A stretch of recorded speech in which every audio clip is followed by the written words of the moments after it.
We're reading from Sri Krishna book, Prayers by the Personified Vedas. Om Namo Bhagavate Vasudevaya. Om Namo Bhagavate Vasudevaya. Om Namo Bhagavate Vasudevaya. Om Om Namo Namo Bhagavate Bhagavate Vasudevaya. Vasudevaya. Om Namo Bhagavate Vasudevaya. Om Om Namo Namo Bhagavate Bhagavate Vasudevaya. Vasudevaya. Prayers by the Personified Vedas.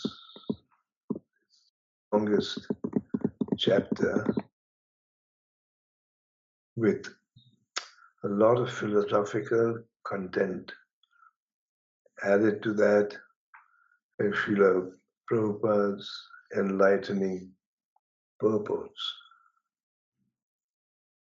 In the Bhagavad-gītā, the Lord says that a devotee who knows him perfectly is very dear to him.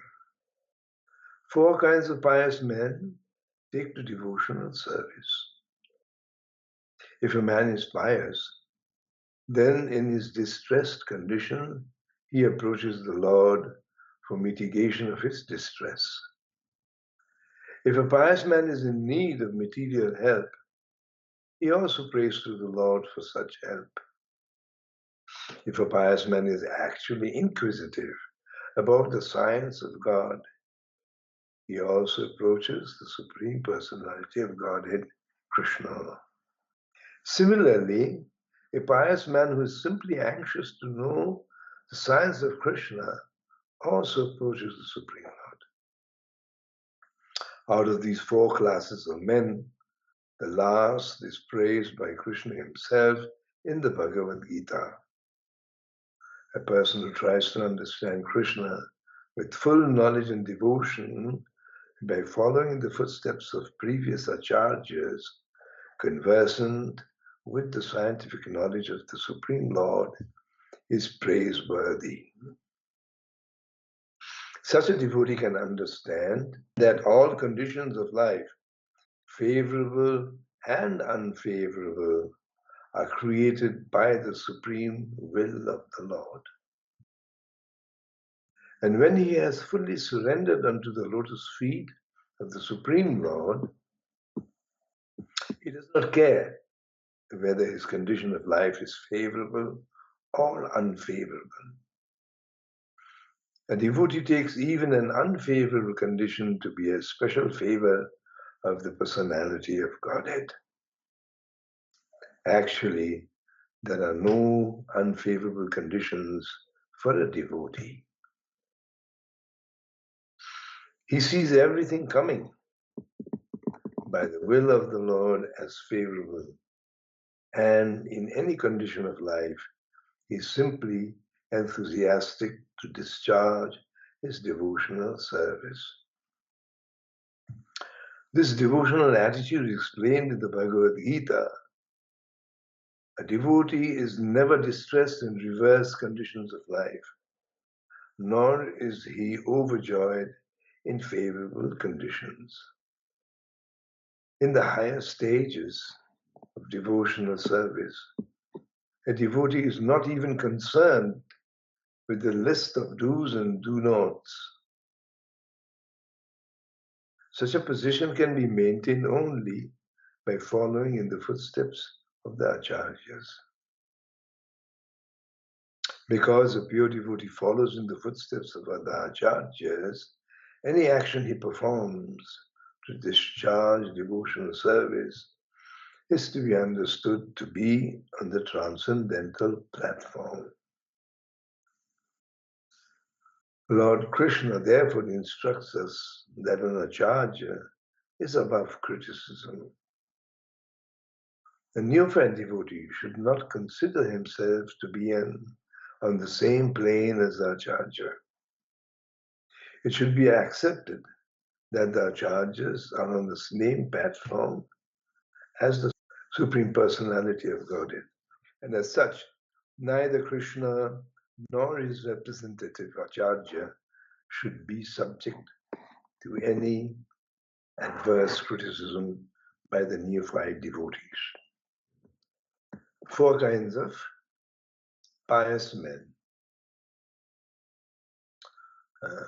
approach the Supreme Personality of Godhead. They are pious because they approach the Supreme Lord. The great majority of conditioned souls, when in distress and dire condition, will try to seek the help of anyone close at hand and anyone who promises quick results. And therefore, they approach demigods and other powerful human beings. They are considered to be impious. The difference between piety and impiety is piety means to subject oneself to the protection and help of the Lord.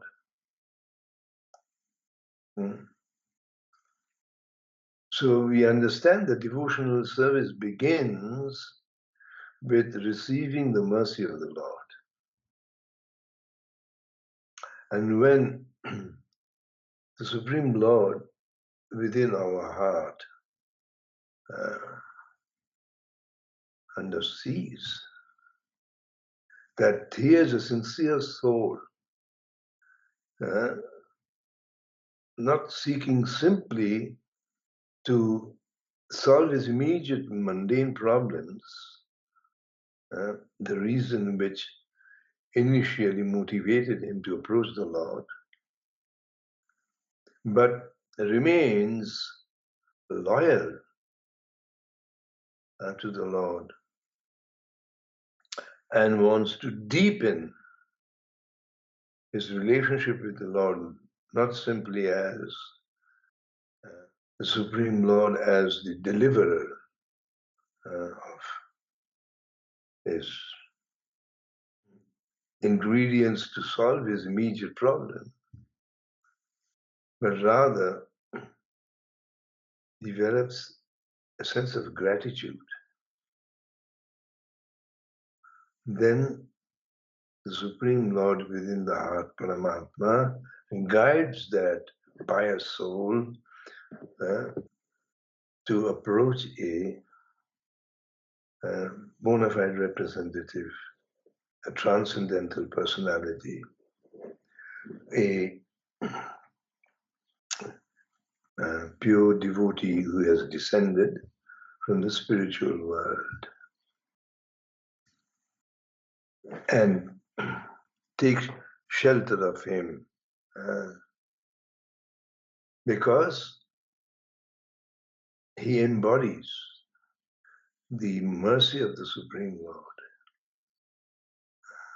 And by his mercy, we again receive the mercy of the Supreme Lord in our attempt, aspiration, and practice of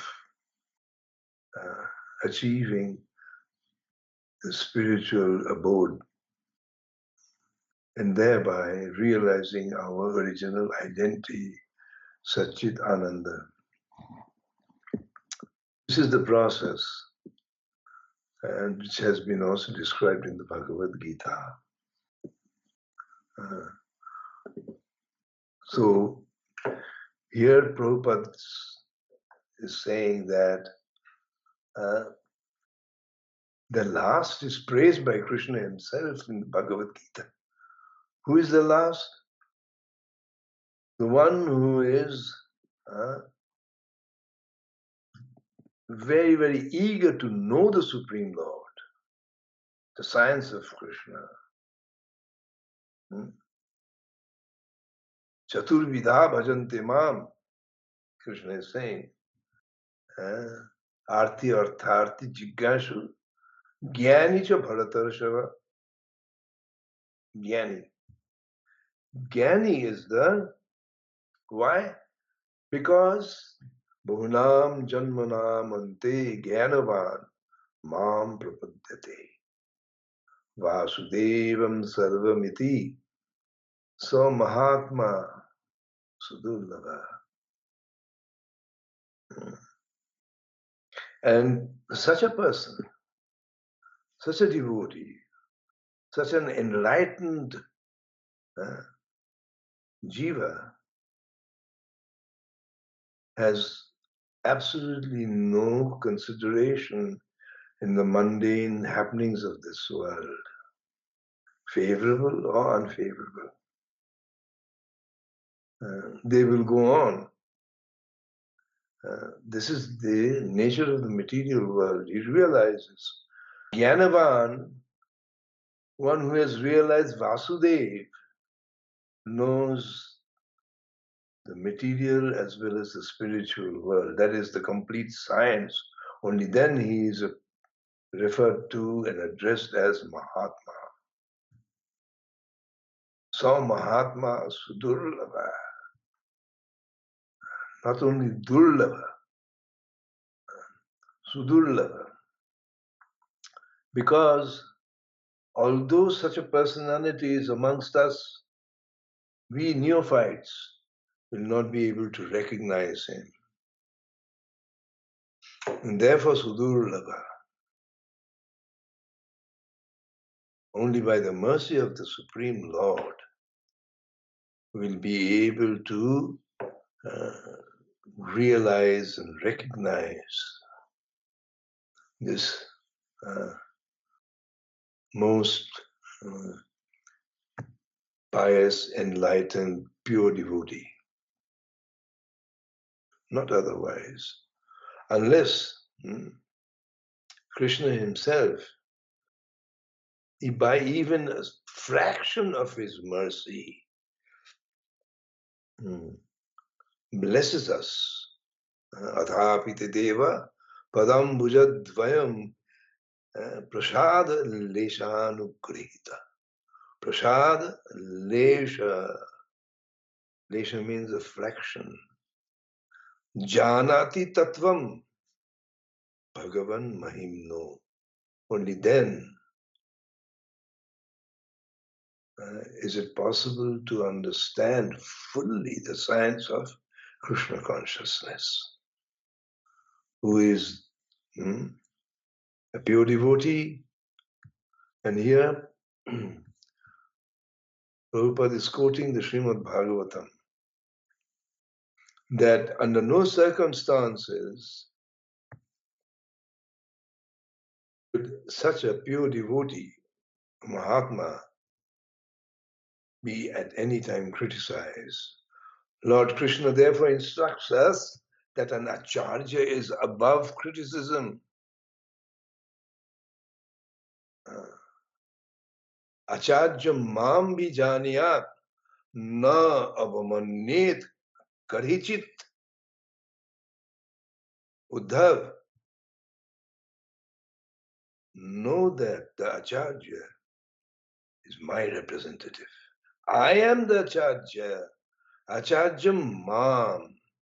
I am the ācārya. Ācārya mam bhi janiyat. A Mahatma has realized, but the neophyte has not realized that the ācārya is Krishna himself. Therefore, na avamanyet. Avamanyet means to disrespect, to disregard. Karhichit. Under no circumstances, not even the slightest critique. Because he is Sarvadeva Maya Guru. Sarvadeva Maya Guru. He is the sum total of all demigods He is the worshipable personality of all demigods. Sarvadeva Maya Guru. So, unless a devotee attains this platform,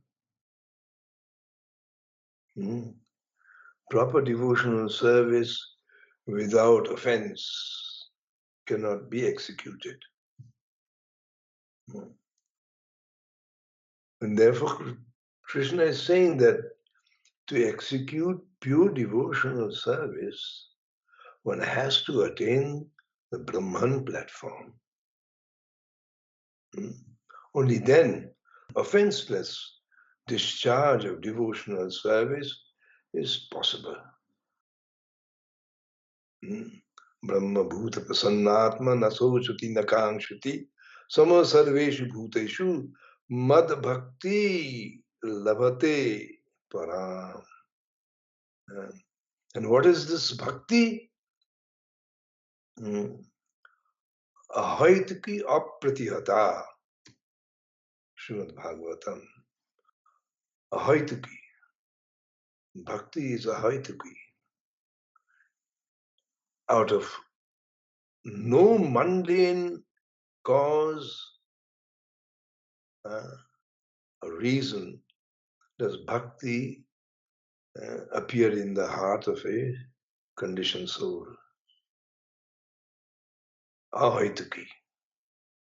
It is Bhakti Devi who is completely independent, self-willed, and acts according to her sweet desire. She is fully transcendental.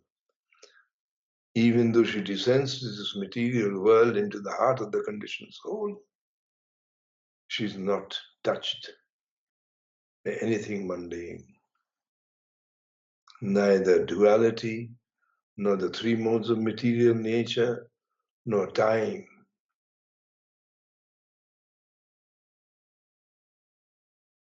Ahaituki, apratihata. Favorable or unfavorable, in distress or material happiness, devotional service must continue.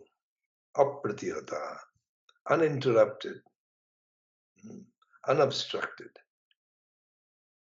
That is real devotional service, and that can be rendered only on the Brahma Bhuta platform. Because unless one attains the Brahma Bhuta platform, favorable and unfavorable conditions will always be a consideration. Now what I'm experiencing, is this favorable? Now what I'm going to experience, what I've desired for, is it going to be favorable? Or is it going to be unfavorable? All conditions in the material world are unfavorable. Take it for granted. It is only when something is not unfavorable we think it is favorable.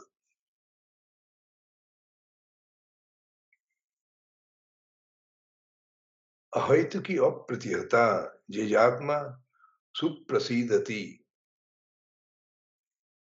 This is Bhakti Yoga, and when Bhakti Devi appears in the heart and blesses and showers her mercy, then Jejatma Suprasidati. The Atma is enlightened. The Atma has cast and shed all the influences of this mundane energy. No more does mundane energy any power over this Atma, which has been enlightened by Ahaituki Apratihata Bhakti. The personified Vedas thus worship the Supreme Personality of Godhead in different ways.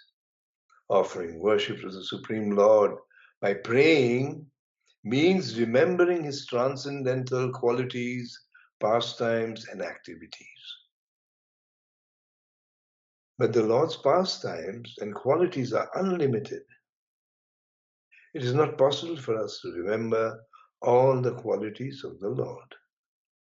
Therefore, the personified Vedas worshipped to the best of their ability, and at the end they spoke as follows.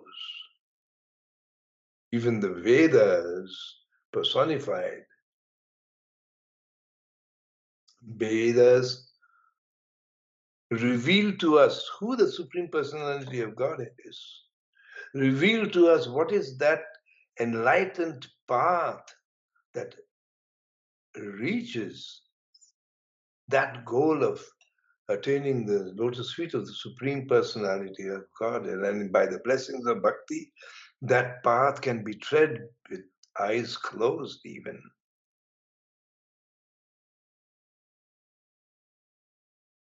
So the Vedas personified are also admitting, how is it possible even for us to know the unlimited qualities of the Supreme Lord, the unlimited pastimes? Ananta Shesh, the most powerful personality who's holding the entire universe, in only one of his 1,000 hoods, and this entire creation appears to the Lord Ananta Shesh as merely a mustard seed. Such a personality is struggling to completely describe the pastimes of the Lord.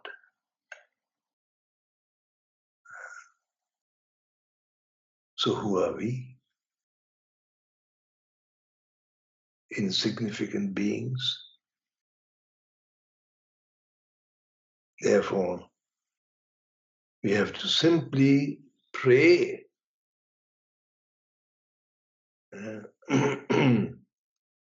that Bhakti Devi reveals to us the qualities, pastimes, beauty, paraphernalia of the Supreme Lord.